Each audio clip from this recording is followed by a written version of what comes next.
잘 지내셨습니까? 네. 목사님도 코로나 걸린 거 아니냐, 안 걸렸습니다. 근데 여러 차례 검사해 괜찮으니까. 그래서 혹시 모르니까 마스크를 써야 되겠죠. 그래서 근데 이게 마스크가 설교하다 보면 순교의 직전까지 갑니다. 이게 힘들어서. 그런데도 뭐좀 감기 기운이, 목감기 기운이 있어서 세게 됐으니까 양해하시고, 그러면 설교가 짧아지겠구나 라고 하는 생각을 버리시고 그래도 성령께서 주시는 마음대로 그렇게 하도록 하겠습니다. 별일 없으셨죠? 네. 이놈의 코로나가 언제 끝날지, 끝나긴 알렸는지 모르겠습니다만, 그렇죠.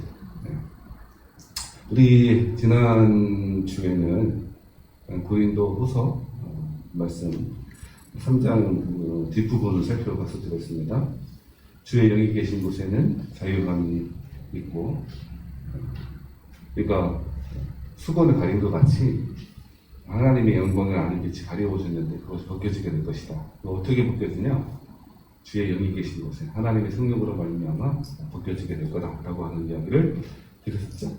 그러면서 지난주에 죄는 관계의 깨어짐을 가져오는데 그러하기 위해서 필요한 게 뭐냐? 회개하는 것이다 라고 말씀드렸어요. 성령님은 하나님과 우리와의 관계를 통해 회복시키시려 원하시고 자유하게 원하시는데 그 필요한 게 뭐다? 회개하는 것이다.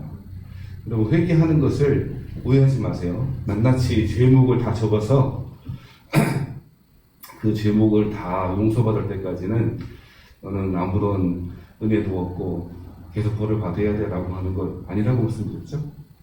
지난주에 기억하시죠? 그죠?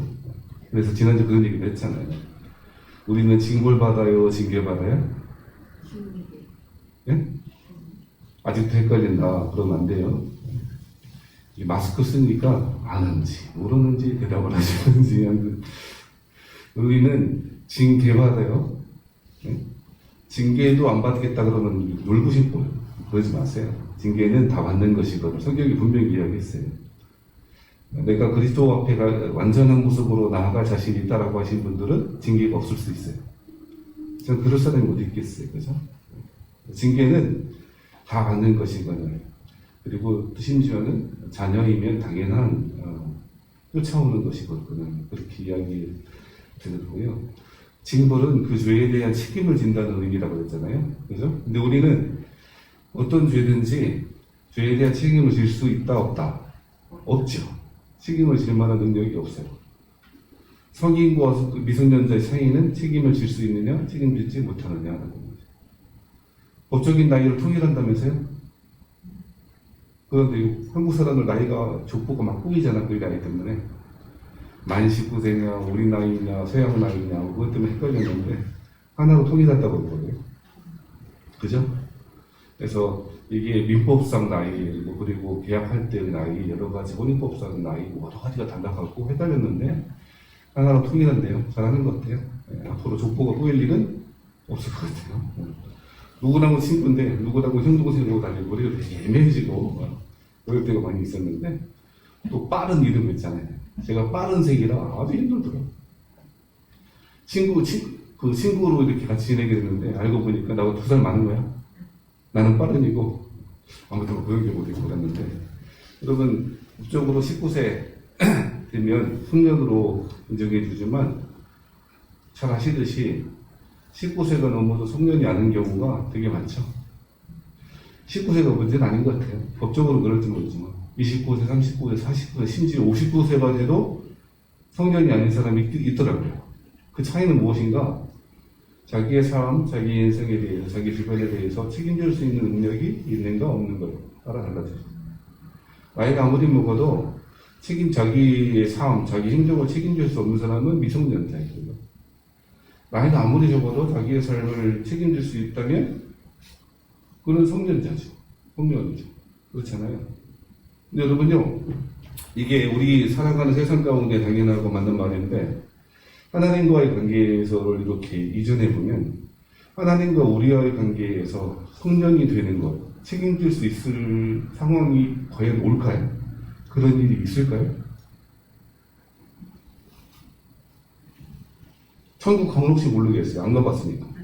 가보면 아마 그때도 하나님과의 관계에서는 어떨지 모르겠습니다만, 아니, 하나님과 우리와의 관계에서 내가 하나님과 단독자로 책임질 수 있는 능력을 갖는 사람으로 설 수 있을까요? 왠지 안 될 것 같잖아요. 맞아요. 그렇지 않아요. 그럼 하나님은 우리에게 책임지라고 하지 않으세요. 왜냐면 우리는 피져버리고 책임질 수 있는 능력이 없거든요. 여러분, 그것이 우리의 죄성에 대한 핑계가 되어서는 안 되겠습니다만, 이 사실을 잘 기억해야 우리의 삶에 평안이 찾아와요. 나는 책임질 수 있는 능력이 없으니 계속 사고를 쳐야 되겠다. 그러지 말고. 그래서 하나님이, 우리는 연약함이 있으니까 계속 사고 칠 거라고요. 계속 죄 가운데 거할 수밖에 없을 거라고요. 그럼 하나님 어떻게 하실까요? 뭐 하라고? 회개하라고. 그것은 네가 이러이러한 죄를 지었으니 이 죄를 책임져라라고 하는 말이 아니라고요. 지금 계속 이야기하잖아요. 책임은 책임질 수 있는 사람이 해야 되는데 우리는 그런 능력이 없어서 책임질 수 없어요. 그럼 왜 회개하라 그럴까요? 우리 가운데, 우리의 삶 가운데, 우리 마음 가운데, 우리 영혼 가운데 죄가 가득하면 사단이요, 그걸 이용해서 어떻게 하냐? 참 우리 죄책감을 부추기고 하나님의 마음을 왜곡하게 만들고 자꾸 그러거든요. 그래서 빨리 뭐 하면 뭐 할수록 그 죄를 고백하고 인정하고 되든 안 되든 그 길 가운데 떠나기를 결심하고 실제로 떠나는 행동들을 통하여 하나님은 그 사람과의 관계를 회복시켜 주시길 원하신다는 거죠. 여러분, 회개를 오해하지 마세요. 너 이거 잘못된 거 지금 수사관 앞에서 치조하듯이 다 써내. 더 이상 여죄는 없어? 또 다른 죄는 없어? 라고 하나님 그렇게 하시는 게 아니라고요. 좀 하나님의 마음을 이해해 주셨으면 좋겠어요. 하나님의 마음을 헤아려 아시는 여러분들이 바랍니다. 이거 잘못했으니 징계받아, 징벌받아가 아니고 관계를 회복시키고 하나님과 우리와의 관계가 원활해지고 평안의 관계가 유지되기를 원하시는 것이 하나님의 마음입니다. 이런 사실은 구약의 여러 제사 제도를 통해서도 충분히 나타나 있어요. 여러분, 구약 여러 가지 제사가 있거든요. 몇 개의 제사가 있나요? 라고 하는 질문은 안 하겠어요. 네? 몇 개의 제사가 있나고 질문은 안 하겠어요? 몇 개 있을까요? 안 하겠다고 생각해서. 이렇게 손 붙이면 5개이죠. 근데 여러분, 구약의 제사를 찾고 죄 사함의 관계로만, 죄를 사하는 문제로만 사람 생각하는데 그렇지 않아요. 제사를 드릴 때, 구약의 제사를 드릴 때도요, 동물을 잡아서 희생제물로 삼아서 피를 흘리는 그런 제사가 있기도 하지만 피와 상관없이 드리는 제사도 있거든요. 여러 차례 말씀드렸어요. 그죠? 물론 죄 자체를 회복하기 위한 그 죄체 자체를 없애기 위한 제사도 있어요. 그것이 속죄제 그런 거거든요. 그런데 여러분요, 그 죄와 관계없이 드리는 제사도 있거든요. 화목제 같은 거예요. 네? 화목제. 화목제는 하나님과의 관계뿐 아니라 누구와의 관계도 중요하게 여기냐면 사람과의 관계도 중요하게 여기셔서 그 죄 자체가 없어지는 속죄 제사 말고도 하나님과의 샬롬을 회복하고 유지하기 위한 제사가 화목제물이에요. 예수님께서 우리를 위하여 십자가에 돌아가셨다라고 하는 이야기를 하면서 예수께서 우리를 위한 무슨 제물이 되셨다?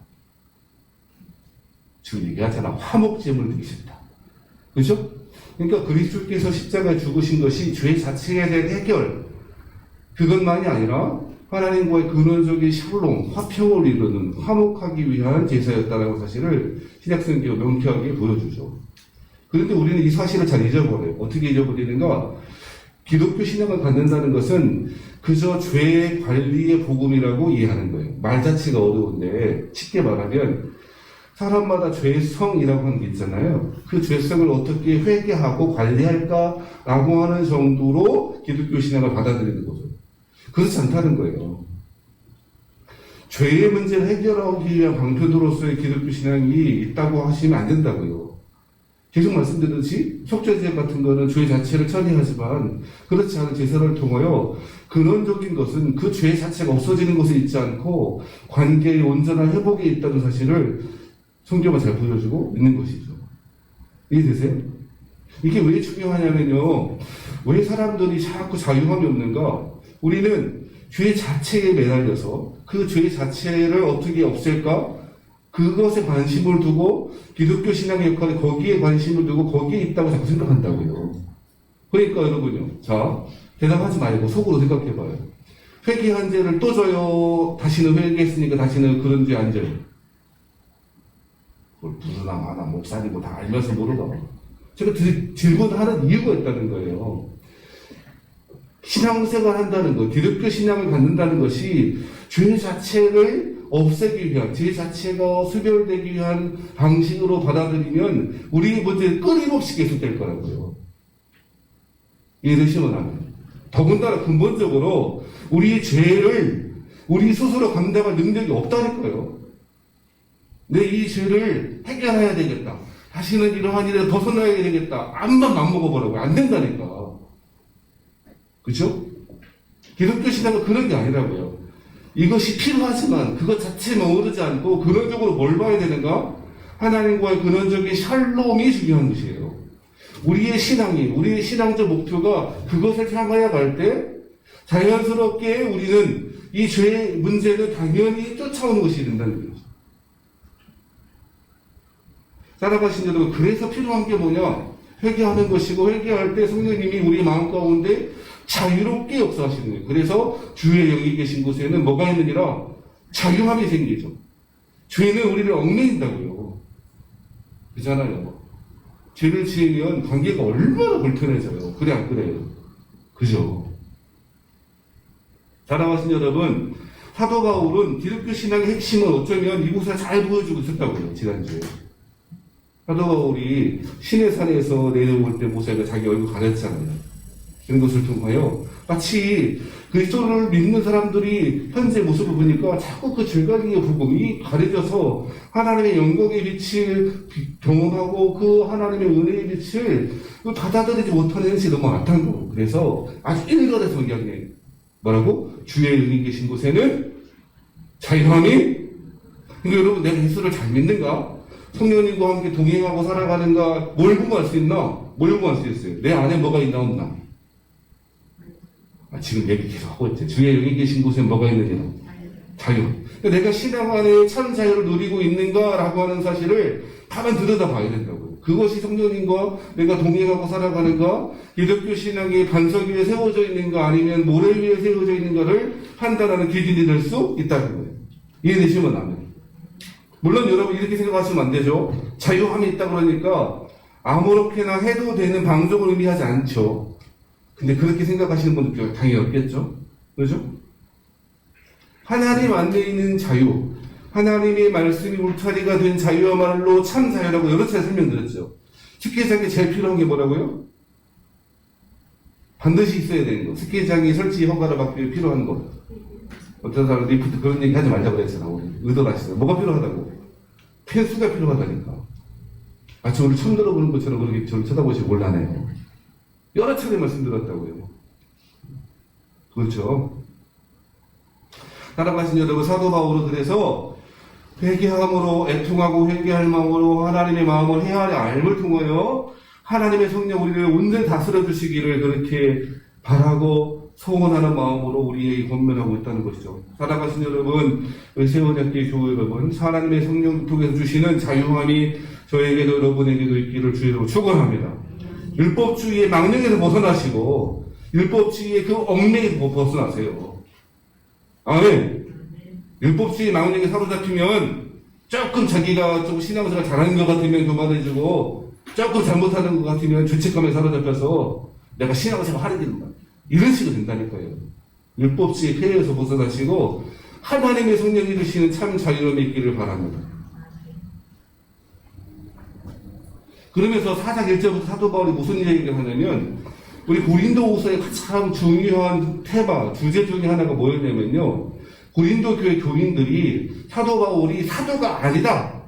사도권에 문제가 있는 사람이다라고 주장했다고 그랬잖아요. 그죠? 그랬거든요. 고린도후서의 중요한 주제 중에 하나거든요. 그래서 사도 바울이 여러 가지 이야기를 하는 가운데 오늘 이 이야기를 하는 거예요. 어떤 사람들은 지난주에 설명드렸는데 자기가 사도다, 내가 예루살렘 교회에서 파송받았다라고 하는 추천서 같은 거 써가지고 다니면서, 그죠? 증명서 같은 거 써가지고 다니면서 내가 이렇게 사도의 역할을 하고 선지자의 말씀을 전하는 사람의 일을 하고 있어요. 그런 사람이 있었다고 그랬잖아요. 사도 바울은 그런 편지가 있어요, 없어요? 처음 들어보는 것처럼 그러지 마시고 없다고 그랬잖아요. 너희가 나의 뭐다? 편지다. 그런 얘기 했잖아요. 그렇죠? 추천서가 왜 필요해? 그리스도의 복음으로 말미암아 변화된 너희, 하나님의 성령으로 말미암아 자유케 된 너희야말로 하나님이 나를 보내신, 너희에게 보내신 그 추천서가 아니겠니? 소개장 아니겠니? 그런 얘기 했었잖아요. 그 이후로 오늘 사장에서는요, 사도 바울이 왜 사도야? 라고 하는 이야기를 조금 더 다른 각도에서, 조금 비슷한 각도에서 설명하고 있는 것이 1절부터 6절이거든요. 이것이 이유가 우리 본문의 말씀, 우리에게 중요한 이유는, 그래, 사도 바울이 그래서 사도라고 됐구나, 사도라고 인정받았구나, 라고 하는 정보를 얻기 위해서가 아니고, 우리는 모두 다 그리스도의 사도이죠. 여러분, 사도는 보냄을 받은 자예요. 누구로부터? 하나님으로부터 보냄을 받은 자라고 하는 의미로서 우리 사도이죠. 어떤 사람들은 뭐 이상한 성령 운동하는 사람들은 누구 사도 막 그런데, 사실은 사도는 12사도밖에 없지만, 보냄을 받은 자라고 하는 의미에서 우리는 역시나 그런 의미에서는 사도잖아요. 그러니까 여러분이 오늘 본문을 통해서 하나님이 우리를 보내시는데 이 사도됨의 본질이 무엇인지에 대해서 우리가 좀 깨달았으면 좋겠다는 거죠. 그래야 우리 기독교 신앙을 갖는 우리로서 이 신앙이 조금씩 자라가는 근원적인 방향의 전환이 있기를 드리시는. 사도 바울은 1절에 이렇게 말해요. 그러므로 우리가 이 직분을 받아 궁일한 시험을 입은 대로 낙심하지 아니하고. 사도 바울은 낙심할 만한 상황이 많았잖아요. 여러분, 자기가 사랑했던 사람에게 배신당하는 것만큼 고통스러운 게 어디 있어요. 그렇잖아요. 사도 바울은 고린도 교회에 그렇게 애착이 많고 사랑스러운 그런 교인들이었는데 자기 자신을 배척하니 얼마나 기분 나빴겠어요. 그런데 사도 바울은 낙심한대요? 하지 않는데요? 낙심 안 한대요. 그 이유가 뭘까요? 2절 말씀을 보니까 이에 숨은 부끄러움의 일을 버리고 속임으로 행하지 아니하며 하나님의 말씀을 혼잡하게 아니하고 오직 진리를 나타내므로 하나님 앞에서 각 사람의 양심에 대하여 스스로 추천하더라. 사도 바울은 누가 뭐라고 하든지 관계없이 스스로 추천한대요. 이건 사도 바울의 영적인 사이드고요. 하나님 앞에서 자신이 사도로서 가지고 있는 자신감이었어요. 그게 뭐냐? 그 자신감이 뭐냐? 자신은 다른 사람들처럼 하나님의 말씀을 뭐하게 하지 않는데요. 눈을 크게 떠봐야 잘 안 보이는 2절 말씀에 하나님의 말씀을 혼잡하게 하지 않는다. 자신이 사도됨, 나는 낙심하지 않는 이유가 있어. 그거는 뭔지 알아? 사람들이 나를 인정하고 인정하지 않고 그거 중요한 게 아니고 하나님의 말씀을 혼잡하게 하지 않는다라고 하는 확신이 자신 안에 있었던 거죠. 여기서 혼잡하게 하다라고 하는 말은요, 당시 여러 가지 용례가 있었대요. 혼잡하게 하다는. 첫 번째, 술에 진한 포도주 같은 거 원액은 독하잖아요. 안 먹어봐서 모르겠지만 포도주 원액은 엄청나게 독해서 대부분 뭐하냐? 물을 섞었고요. 당시에도 포도주가 음료수처럼 물처럼 사용되니까 거기에다 물을 많이 섞었거든요. 거기 그 섞는 행위, 그게 뭐냐면 오늘 이 헬라어 혼잡케 하다 그런 뜻이래요. 또 뿐만 아니라 당시에도 주사위 놀이 같은 게 있었나 봐요. 주사위 도박 같은 거. 주사위 던져갖고 도박하는 게 있었나 봐요. 근데 거기에다가 한쪽에다가 납을 넣어라. 주사기 안에, 주사기 같은 거에 납을 넣으면 항상 원하는 숫자만 나오는 거예요. 내가 던지면 무조건 6만 나오는 거예요. 로마 시대나 지금 시대나 타짜도 있었다. 이게 혼잡하게 하다. 그런 뜻이에요. 또 뿐만 아니라 어떤 게 잘 아시듯이 저울에 추를 속이는 거. 이거는 모세의 율법에도 나오는 거 아세요? 저울에 추를 뭐 하지 말라. 속이지 마. 하여간 속이는 건 그대로 로마 시대 정도가 아니고 저 출애굽 시대부터 속이는 게 있어요. 그 전부터 있었던 거라. 얼마나 추를 속이는 거. 이게 바로 뭐다? 이러한 용리를 속이는 게 말씀을 혼잡하게 하는 것이죠. 그러니까 여러분요, 사도 바울이 자신이 왜 사도인가? 나는 낙심하지 않아. 라고 한 근거는 니들 말고도 나를 인정해주는 사람 많아가 아니고 하나님의 말씀을 혼잡하게 하지 않고 있구나라고 사실을 자신이 확신할 수 있었던 것이죠. 그러면 여러분, 하나님의 말씀을 혼잡하게 하지 않고 오직 진리를 나타내는 것, 그것이 스스로 첫천장이 되어지는 것이라고 이전에 말하고 있는데, 구체적으로는 하나님의 말씀을 혼잡하게 하지 않는 것이 무엇일까요? 진리를 나타내는 것이 무엇일까요? 여러분, 이 2절부터 6절까지 말씀은 정확하게 대조가 돼요. 뭐가 대조가 되는가? 자, 보세요. 3절과 4절 말씀 먼저 보겠습니다. 3절과 4절 말씀. 만일 우리의 복음이 가리었으면 망하는 자들에게 가리어진 것이라. 자, 사도 바울이 복음을 전했는데 망하는 자들 있잖아요. 여기서 망하는 자들이라는 표현은 그리스도를 믿지 않는 사람들이 있어요. 그죠? 그런 사람들은 뭐가 가리워지는가? 복음이 가리워지고 눈이 가려진 것이죠. 그래서 못 보는 거예요. 그래서 복음의 영광의 빛을 못 보는 거예요. 그래서 4절 말씀에 그 중에 이 세상의 신은 마귀를 가리키는 거겠죠. 물론 마귀뿐 아니라 이 시대의 시대정신 같은 것을 말할 수도 있을 거예요. 자, 이 세상의 신이 믿지 않은 자들의 마음을 어떻게 하게? 마음을 혼미하게 하고. 혼미한다는 것은 명확한 기준이나 진리 없이 섞이는 거죠. 그죠? 그게 앞서 2절에서 나오는 뭐하고 비슷한 단어예요? 혼자 나가죠. 혼자.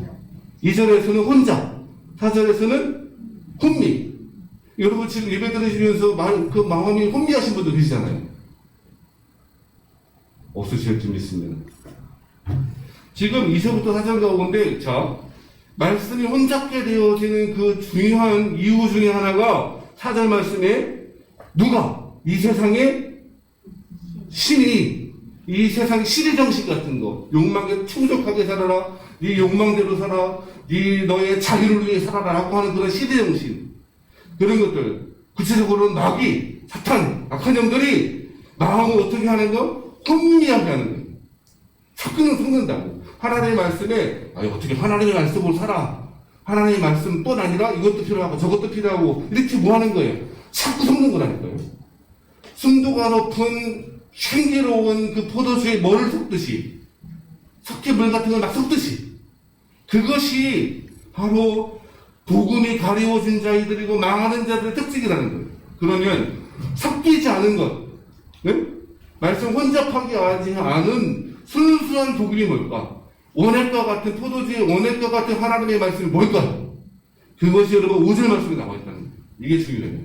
그래, 알겠어. 망하는 자들은 복음의 빛이 하나님의 영광을 아는 빛이 가려워졌고, 이 세상의 신들이 그렇게 하는 것이고, 이 세상 시대정신 같은 거, 세상 따라 살아가는, 남들처럼 살아가야지라고 하는 그런 것들이 바로 마음이 혼잡하게 되는 것이고, 말씀이 혼잡하게 되는 것이야. 혼동되고 혼잡하는 것이야. 알겠어. 그러면 혼동되지 않은, 혼잡하지 않은 사도 바울이 전한 그 복음, 아니 그쪽에서 우리에게 주신 그 복음이 뭐냐? 그게 5절 말씀이에요. 우리 5절을 같이 읽어보시죠. 5절 말씀 다 같이 시작. 우리를 전파하는 것이 아니라 오직 그리스도 예수의 주 되신 것과 또 예수를 위하여 우리가 너희의 종된 것을 전파하는. 여러분 여기에 중요한 단어가 있습니다. 복음이 원액과 같은 복음의 모습이 무엇입니까? 하나님의 말씀을 혼잡하게 하는 섞이지 않은 그 복음이 뭐냐? 첫 번째, 오직 그리스도 예수의 주 되신 것. 예수는 그리스도일 뿐 아니라 뭐 되셨다고? 주 되신다. 목사님 그게 아닌가요? 아니라고요. 수도 없이 말씀드렸잖아요. 여러분요, 이 신앙생활의 실력이 안 붙는 이유는 기본적인 그 말뜻을 몰라서 그렇더라고요. 예수가 뜻이 뭐냐, 그리스도가 뜻이 뭐냐 물어보면요, 정확히 뭐라고 말하는 분들이 별로 없더라고요. 물어보지 않을 테니까 너무 걱정은 마세요. 근데 여러분요, 예수하고 그리스도가 같은 것이 아니냐? 아니라고요. 틀리다고요. 누구한테 물어볼까? 지금 마음이 좀 혹시 지금 혼잡하신 분들 물어볼까요? 여러분, 예수라고 하는 뜻은 또 해야 되는지는 모르겠습니다. 예수는 예수와 호세야, 여호수아 다 같은 말이다. 음가가 다 같다고. 다 같은 말이야. 근데 번역은 음이 조금씩 달라져서 예수와 여호수아, 호세야 다 같은 것이고요. 그 기본 자음이 똑같아요. 원어가 똑같아요. 그거는 예수는 구원자 뜻이에요. 따라서 구원자. 영어로 하면 조선 말도 모르는 영어로 만다가 세이비어, 구원하다. 물론 성경에서는 구원하다라고 하는 단어가 여러 단어로 쓰이니까 구원을 너무 쉽게 정의하기는 어렵지만 아무튼 구원하다. 예수는 구원자. 이해되세요? 근데 그리스도는 구원자래도 아니야. 예수는 그리스도니까 구원자는 뜻이 아니라고요. 그리스도는 기름 부음을 부은 자, 기름 부음을 받은 자. 헷갈려? 기름 부음을 받은 자. 그래서 그리스도는 구약에서는 메시아라는 뜻이었다고. 메시아. 그 히브리 말을 신약의 헬라 말로 번역할 때 메시아를 그리스도라고 번역하는 거라고. 이해되세요?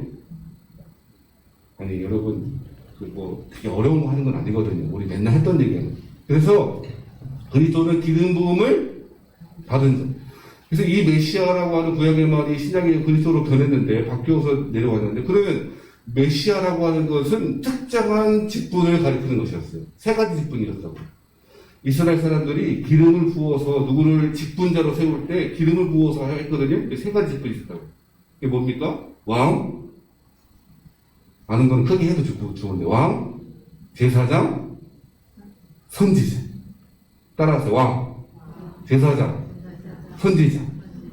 요 세 가지 직분이 기름을 부어서 기름 부음을 받으면 그 직분 해갈 수 있는 거죠. 그게 메시아란 말이에요. 근데 그 메시아가 신약에 뭘로 번역했다고? 그리스도. 그러니까 예수가 그리스도라고 하는 말은 예수는 보통명사이기도 하잖아요. 이름이잖아. 나사렛에 태어난 예수. 저 갈릴리에서 동네에 사는 예수. 그래서 우리는 예수님을 사람들 이름이 흔하니까 나사렛 예수. 나사렛 출신인 예수 그러거든요. 그래서 우리의 신앙 고백이 단순하게 초대교회의 신앙 고백이 어떻게 됐다고요?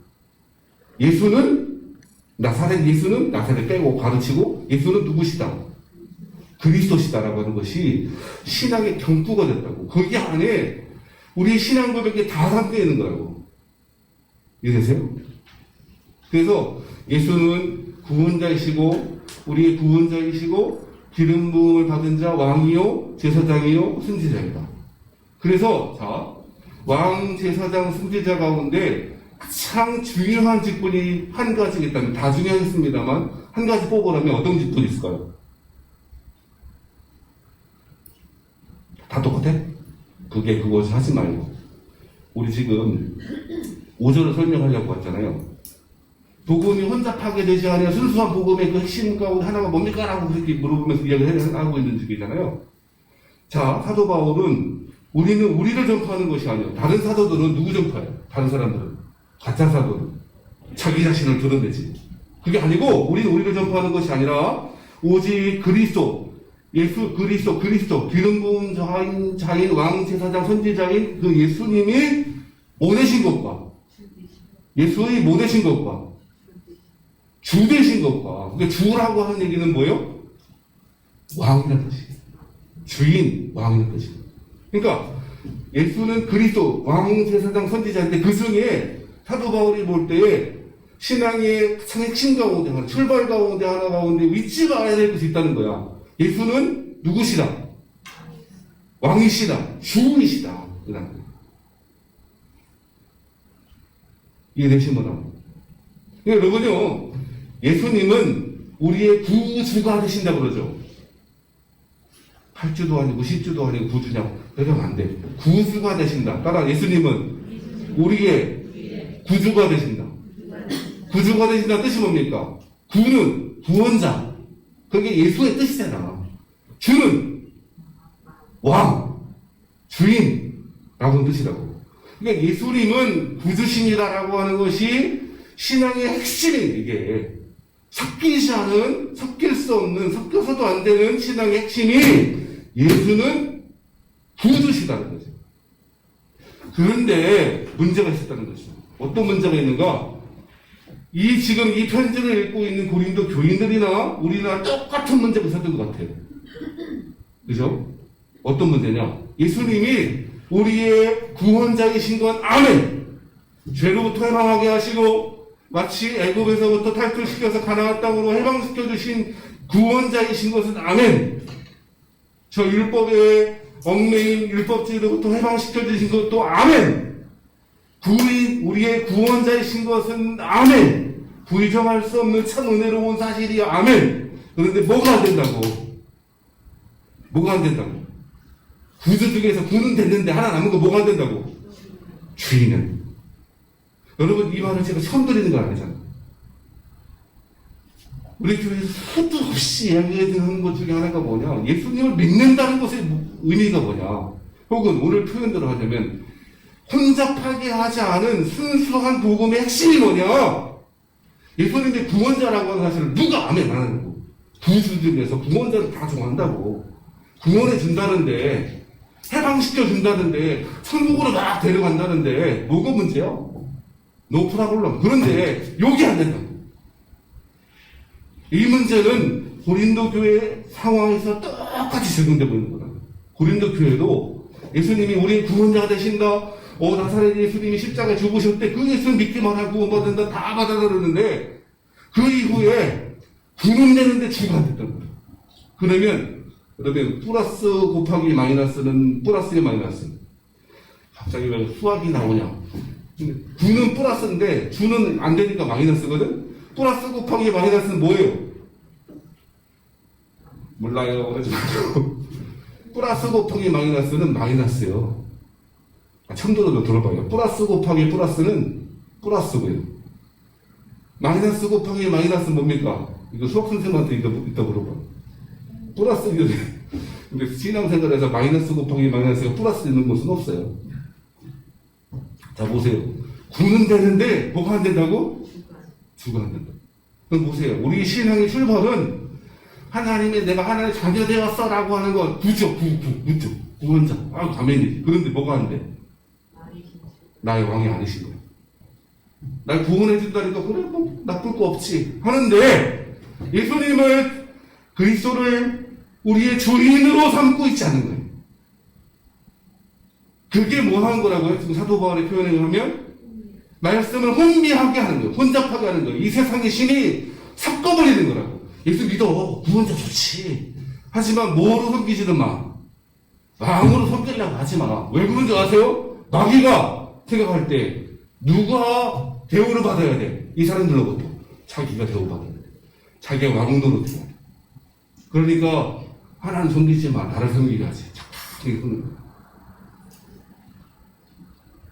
보세요. 5절 말씀에 예수의 주 되신 것이라고 하는 것이 복음의 핵심이고 거기에서 파생되는 게 뭐냐? 예수님이 우리의 주인 되시면 우리는 하나님의 종이 되고 이웃을 향한 뭐가 되는 거죠? 종이 되는 거예요. 그게 5절 하반절 보세요. 예수의 주 되신 것과 또 예수를 위하여 우리가 너희의 종 된 것을 전파. 기가 막히잖아요. 사도 바울은 다른 사람들이 자신을 인정하든지 안 인정하든지 그거 관심 없었고 그것 때문에 상처받고 그런 스타일 아니었어요. 우리는 그렇잖아요. 말 한마디 때문에 상처받고요. 말 한마디 때문에 2박 3일 삐지고요. 슬퍼하고요. 침륜에 빠지고 우울증에 빠지고 그러잖아요. 사도 바울은 그렇지 않았대. 왜 그런 줄 아세요? 나는 원래 종이거든. 이게 왕을 그리스도로 왕 삼은 사람의 특징이라고. 또 하나의 특징이 뭐라고요? 내가 그리스도로 왕 삼으니까 내가 당연히 뭐야 나는?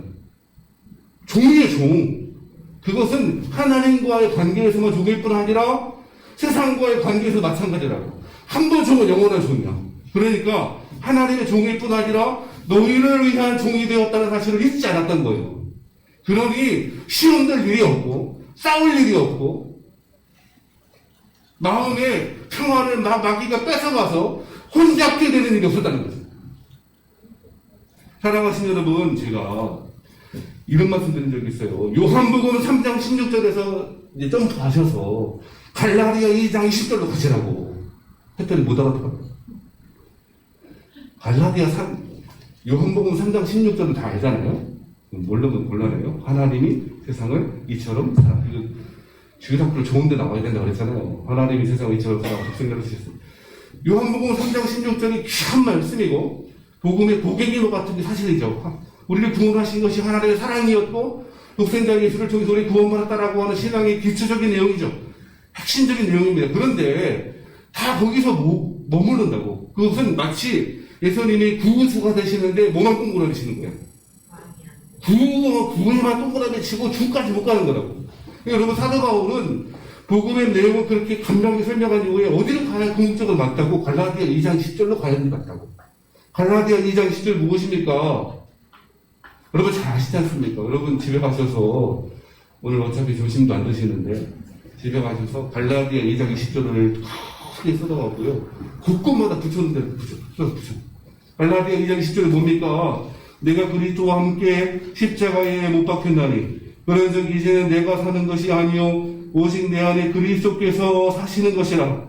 이제 내가 육체 가운데 사는 것을 나를 사랑하사 나를 위하여 자기 자신을 버리신 하나님의 아들을 믿는 믿음 안에서 사는 것이라.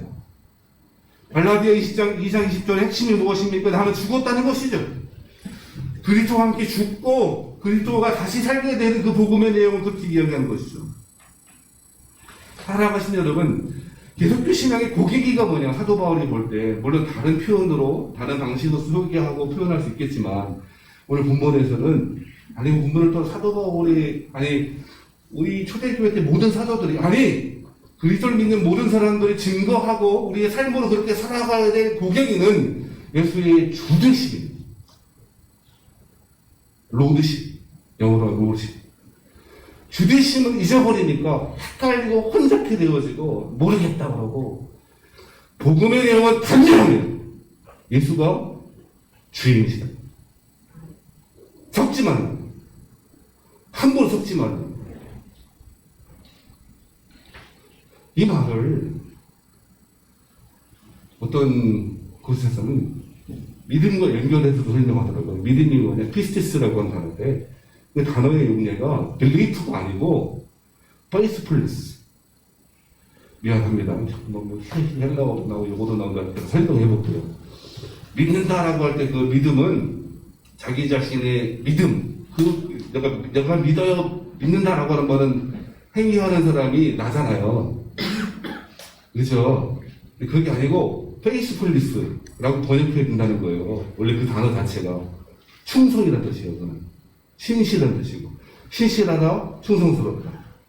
실제로 여러분, 당시 왕정 국가에서 왕에 대한 충성은 절대적으로 요구되는 그 덕목이죠. 그러니까 보세요. 지금 여러분이 제가 왕이라 생각하고 여러분이 기사라고 한번 생각해봐요. 상상을 해봐요. 쭉 원탁의 기사가 다 둘러싸여 있어요. 근데 이렇게 말하는 거예요. 한 기사가. 왕이시여, 나는 당신을 믿나이다. 어쩌라고. 이렇게 해야 되겠어요? 어떻게 해야 돼요? 기사가 지금. 기사에 자기를 받으러 왔으면. 뭘 바치지? 충성을 다하겠다고 충성 서약을 하잖아. 영화에 보면 그러잖아요. 그러고서 뭐 합니까? 왕이 그때 뭐해? 하나님 뭐 이런 장면들이 있지 않습니까? 믿음이라고 하는 것이 충성이라고요. 신실함이라고요. 누구에 대한? 왕에 대한 신실함이라고. 그게 믿음이라는 거예요. 그러니까 여러분요, 주대심이라고 하는 거예요. 예수님을 왕으로 모시고 살아가는 삶이야말로 해도 되고 안 해도 되는 것이 아니라, 사도 바울이 표현하면, 성경이 표현하면 핵심 가운데 핵심이 되는 거예요. 이게 안 되면 신앙의 출발조차 한 게 아니라는 거예요. 여러분, 아무리 큰 바다도, 아무리 큰 배도 항구에 내어놓을 때 되게 조그만 거 하나, 조그만 그 얇아 보이는 선 같은 거, 줄 같은 걸 묶어놓고 하는 맛이죠. 해군 군함 같은 것도 여러분요, 고박한다고 그러는데, 항구에 내어놓을 때, 쩌사들 같은 거 던지고, 뭘 그런 게 하기도 하는데, 일반적으로 묶어놓을 때는요, 우리가 오늘 한 요만, 이 정도 하는 만한 그 선을 던져서, 그 병사를 던져갖고 항구에 내어놓더라고요. 그러면요, 수십만 톤, 수백만 톤 되는 그 배가 묶여있어요. 그죠? 이거 봤잖아요. 그리스도 신앙을 가진 지가 10년 되고, 20년 되고, 30년 돼도요, 왜 한 걸음도 잘하지 못하는가? 한 걸음도 잘하지 못하는 정도가 아니고, 제가 볼 때 출발조차 못한 사람들은 되게 많거든요? 제 표현이 아니고, 예수님이 그러셨어요. 이것도 잘하고 저것도 잘하고 하는 사람들 예수님한테 찾아오니까, 예수님, 다 쫓아보내셨죠?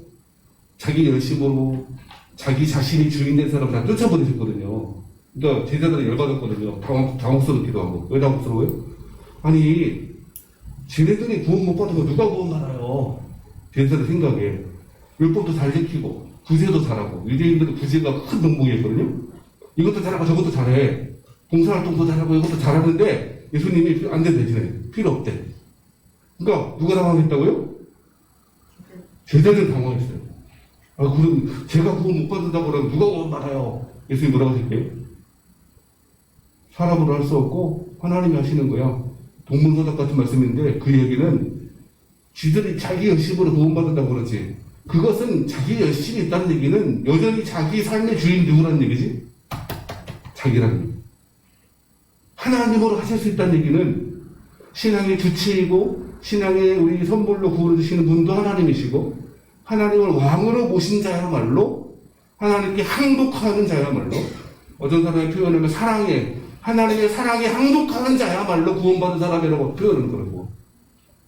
그러니 예수님을 나의 구원자이심을 믿어 라고 하는 것과 주님을 믿는 것은 나중에 신앙생활도 좀 잘하고 성경도 잘 배우고 나중에 되는 거야 라고 말하는 것은 이거는 하나님의 말씀을 피하겠다고 하는 비겁함에 대한 비겁한 자기 표현이지 신앙생활 그렇게 하는 게 아니라.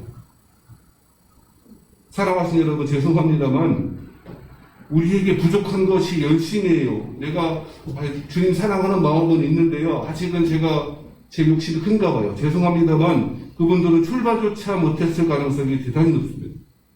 신앙 그런 게 아니기 때문에 그렇습니다. 조금 더 신앙생활 잘 훈련받고 공부 열심히 하면 그런 예수님을 참 주님으로 모시고 살겠지. 그런 일 안 온다니까요. 안 와요. 죄송합니다. 안 옵니다. 그런 일.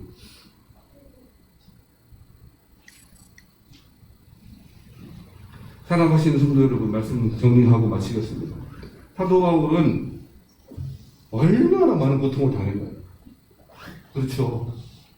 생각해보세요. 제가 여러 차례 반복하지만 40에 하나 감함매를 수차례 맞았다고요. 그냥 회초리 맞은 게 아니라고요. 우리나라도 예전에 그랬다면서요. 군장 맞다가 죽은 경우도 많았다고. 대신 내 맞는 것도 있었대요. 워낙 가난하고 먹을 게 없고 굶어 죽게 생겼으니까 지체로 꼬신 양반네들이 벌 받을 일이 있으면 대신 맞는 거예요. 근데 맞다가 많이 죽었대요. 이 치료 약도 별로 없고 제대로 안 되니까 염증이 막 생기고 그래서 막 엄청 맞다가 죽었대요. 몇 맞다 죽었대요. 그러니까 40에 하나 감하면은 왜 40에 하나를 감했냐? 그 이상 넘어가면 죽으니까요. 수차례 맞았고요. 모욕당하고 말도 하지 마세요. 얼마나 많이 모욕당해요. 사도가 보세요. 사도 바울이 너는 사도 아니야 라고 말을 듣는 것만큼 고통스러운 게 있을까요? 자기 존재 자체를 부정당하는 느낌 아니었을까요? 여러분이 저한테 우리 목사님 목사도 아니요 라고 한다면 어떨까요? 저야 물론 목사 한 수점을 보여줄 수는 있겠죠. 목사 한 수표도 있고 심지어 전점도 있고 다 있으니까. 사도 바울에게 있어서는 자기 존재 자체를 부정당하고 육체적으로 정신적으로 고통당하는 건 헤아릴 수 없었다고. 그런데 심린에 빠지지 않고 절망하지 않았어요. 오히려 자신이 이렇게 당하는 여러 가지 고통 가운데 자신이 이러한 모든 일을 당하는 것은 분명했어요. 이유가 분명했어요. 다른 이유가 없고 한 가지 내가 그리스도를 주로 모셨기 때문이구나 라고 하는 거죠. 사랑하시는 여러분, 세상과 충돌하지 않는데 어떻게 예수님을 주로 모셔요? 죄송합니다. 이렇게 말씀드렸습니다. 세상과 충돌하지 않으니까 핍박도 없고 갈등도 없는 거예요. 적당히 묻어가니까요. 부는 좋아, 부세지는 좋아. 그러니까 주님은 조금 내가 좀 나중에 일이 있으면 잘 믿겠지. 아니라니. 아까 말씀드렸듯이 항구에 그 조그만, 겉으로 보면 조그만 산하, 그 조그만 얇은 그 밧줄 하나 때문에 은혜의 큰 바다로 하나님의 구원의 평안의 복음을 향하여 나아가지 못하는 거예요. 내 주 하나님 넓고 큰 은혜는 찬송하시잖아요. 언덕을 넘어서 왜 은혜의 창파의 바다로 나아가지 못합니까? 많은 사람들이 얕은 물가에서 그 파도 보고 두려워서 못 가는 거라고. 예수님을 주님으로 모시면 손해볼 것 같고, 안 될 것 같고, 그러니 은혜의 큰 파도에서 하나님 주시는 그 복음의 능력 경험하지 못하고, 안타까운 가장 안타까운 것은 주여 여기 계신 곳에는 자유함이 있다고 했는데 그 자유함을 못 누리는 거예요. 자유가 신앙의 분쟁 가운데 하나라고 지난주에 말씀드렸잖아요. 기억나시죠? 살아가신 여러분, 오늘 설교의 주제요 내용은 분명합니다.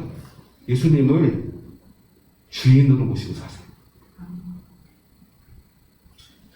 그게 예수 믿는 거라고. 자꾸 이상한 거 섞지 말라고. 제가 지난 수요일 날요, 심지어 그런 얘기를 드렸어요. 권사님들 앞에서. 예배 시간에 은혜 못 받으면 어떠냐고. 왜 내가 은혜 받아야 된다고 생각하냐고. 나는 왜 꼭 기도의 응답을 받아야 된다고 생각하냐고. 왜 나는 이렇게 행복해져야 된다고 생각하냐고. 나는 왜 복 받아야 된다고 생각하는 것 자체가 안 죽은 거라고. 예배 시간에 아무런 감동도 없고, 아무런 느낌도 없고, 아무런 뭐가 없어도 하나님 앞에 드려지는 예배이기 때문에 의미가 있는 거라고. 다른 거 뭐가 필요 있냐고. 우리는 내가 필요하다고. 내가 뭘 해야 되고, 내가 경험해야 되고, 내가 은혜 받아야 되고, 내가 해결돼야 되고. 그러니 갈라디아 20장, 2장 20절로 아직 못 가고 있는 걸 수도 있다는. 그래서 잘 믿으세요. 아니, 잘 믿는 게 아니고, 예수님 주님으로 믿으세요. 희생이 필요하죠. 헌신이 필요하죠. 어쩌면 잘 믿는 예수님을 주님으로 모시고 사는 삶은 사도 바울처럼 사십에 하나 감한매를 맞아야 될 수 있는 상황이 올 수 있고요. 사도 바울처럼 복음선 하나 가다가 풍랑이 일어나서 난파되는 일도 있을 수 있고요. 모욕을 당할 수도 있고요. 그게 예수 믿는 길이에요. 그래야 하나님을 믿는 믿음이 역사하기 시작합니다. 그리스도를 주님으로, 그리고 내가 주인 되었으면 당연히 하나님의 종일 뿐 아니라 세상을 성도를 섬기는 종으로 살아가는 것이 당연하다 사도 바울이 그랬잖아요. 그렇게 살아가신 여러분들을 바랍니다. 진짜 예수 믿는가 안 믿는가는 두 가지만 보면 안 되니까. 이제 알만도, 기억할만도 하잖아요. 내가 예수 믿는지 안 믿는지 두 가지만 보면, 이 두 가지만 보면 알 수 있다. 뭡니까? 첫 번째. 저하고 아이 컨택을 피하시네요. 첫 번째. 이익이 걸린 문제에서 어떻게 행동하는가 보면 알 수 있어요. 두 번째. 뭘 보면 알 수 있다고? 자존심이 걸린 문제에서 어떻게 반응하는가 보면 예수 믿는지 안 믿는지 알 수 있다.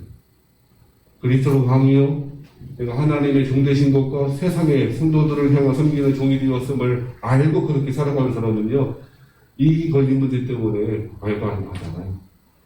자존심이 걸린 문제 때문에 속상해하지 않는다고. 살아가시는 세원학교의 성도들, 그리스도를 주님으로 모시고 살아가시는 형제를, 자매를, 세상을 섬기는 종으로 살아가시는 저와 여러분 되시기를 주의 이름으로 축원합니다. 기도드리겠습니다.